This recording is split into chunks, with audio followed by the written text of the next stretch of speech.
I am the heart, and the snake is entwined about the invisible core of the mind.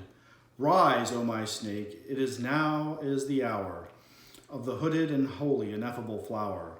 Rise, O my snake, into brilliance of bloom, on the corpse of Osiris afloat in the tomb.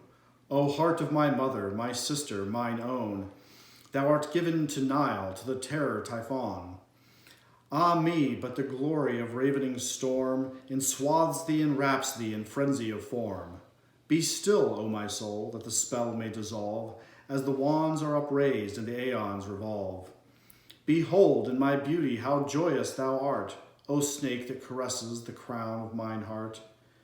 Behold, we are one, and the tempest of years goes down to the dusk, and the beetle appears.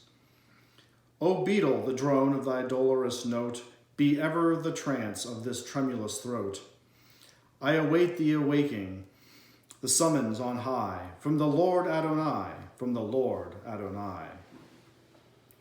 Adonai spake unto VVVV, saying, There must ever be division in the word.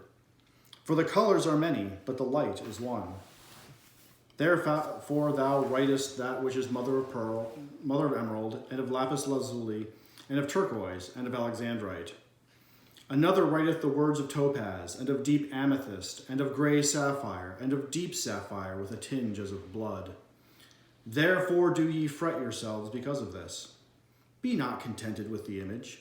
I, who am the image of an image, say this. Debate not of the image, saying, Beyond, beyond. One mounteth unto the crown by the moon and the sun, and by the arrow, and by the foundation, and by the dark home of the stars from the black earth. Not otherwise may ye reach unto the smooth point. Nor is it fitting for the cobbler to prate of the royal matter. O cobbler, mend me this shoe, that I may walk. O king, if I be thy son, let us speak of the embassy to the king thy brother. Then there was silence. Speech had done with us a while. There is a light so strenuous that it is not perceived as light. Wolf's bane is not so sharp as steel, yet it pierceth the body more subtly. Even as evil kisses corrupt the blood, so do my words devour the spirit of man. I breathe, and there is infinite dis-ease in the spirit. As an acid eats into steel, as a cancer that utterly corrupts the body, so am I unto the spirit of man. I shall not rest until I have dissolved it all. So also the light that is absorbed. One absorbs little, and is called white and glistening. One absorbs all, and is called black. Therefore, O my darling, art thou black. O my beautiful, I have likened thee to a jet Nubian slave, a boy of melancholy eyes. O the filthy one, the dog, they cry against thee, because thou art my beloved. Happy are they that praise thee, for they see thee with mine eyes. Not aloud shall they praise thee, but in the night watch one shall steal close, and grip thee with a secret grip. Another shall privily cast a crown of violets over thee. A third shall greatly dare, and press mad lips to thine. Yea, the night shall cover all, the night shall cover all. Thou wast long seeking me. Thou didst run forward so fast that I was unable to come up with thee. O thou darling fool, what bitterness thou didst crown thy days withal. Now I am with thee. I will never leave thy being, for I am the soft, sinuous one entwined about thee, heart of gold. My head is jeweled with 12 stars. My body is white as milk of the stars. It is bright with the blue of the abyss of stars invisible. I have found that which could not be found. I have found a vessel of quicksilver. Thou shalt instruct thy servant in his ways. Thou shalt speak often with him. The scribe looketh upwards and crieth, Amen, thou hast spoken it, Lord God.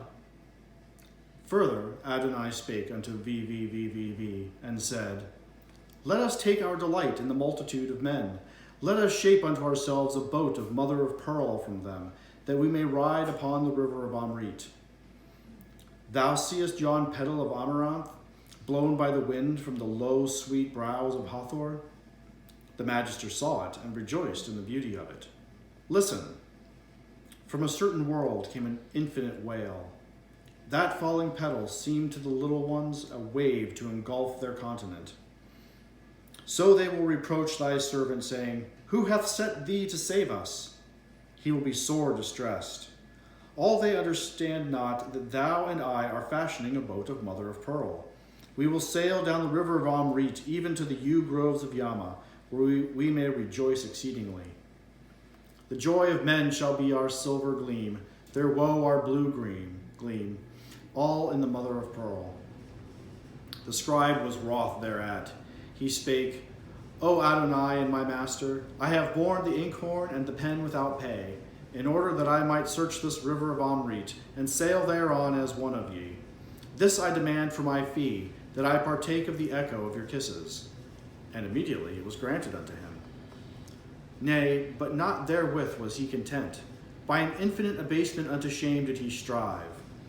Then a voice, Thou strivest ever, even in thy yielding thou strivest to yield, and lo, thou yieldest not.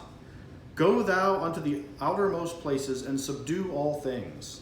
Subdue thy fear and thy disgust. Then yield. There was a maiden that strayed among the corn, and sighed. Then grew a new birth, a narcissus, and therein she forgot her sighing and her loneliness. Even instantly rode Hades heavily upon her, and ravished her away. Then the scribe knew the narcissus in his heart, but because it came not to his lips, therefore was he shamed, and spake no more. Adonai spake yet again with V, and said, The earth is ripe for vintage. Let us eat of her grapes, and be drunken thereon.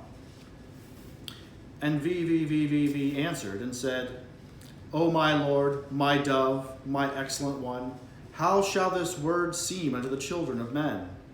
And he answered him, Not as thou canst see. It is certain that every letter of this cipher hath some value, but who shall determine the value? For it varieth ever, according to the subtlety of him that made it. And he answered him, Have I not the key thereof? I am clothed with the body of flesh. I am one with the eternal and omnipotent God. Then said Adonai, Thou hast the head of the hawk, and thy phallus is the phallus of Asar. Thou knowest the white, and thou knowest the black, and thou knowest that these are one. But why seekest thou the knowledge of their equivalents? And he said, That my work may be right. And Adonai said, The strong brown reaper swept his swath and rejoiced. The wise man counted his muscles, and pondered, and understood not, and was sad. Reap thou, and rejoice. Then was the adept glad, and lifted his arm. Lo, an earthquake and plague and terror on the earth, a casting down of them that sat in high places, a famine upon the multitude, and the grape fell ripe and rich into his mouth. Stained is the purple of thy mouth, O brilliant one, with the white glory of the lips of Adonai. The foam of the grape is like the storm upon the sea. The ships tremble and shudder. The shipmaster is afraid. That is thy drunkenness, O Holy One, and the winds whirl away the soul of the scribe into the happy haven. O Lord God, let the haven be cast down by the fury of the storm. Let the foam of the grape tincture my soul with thy light. Bacchus grew old and was Silenus. Pan was ever Pan, forever and evermore throughout the aeons. Intoxicate the inmost, O my lover, not the outermost. So was it, ever the same. I have aimed at the peeled wand of my God, and I have hit. Yea, I have hit.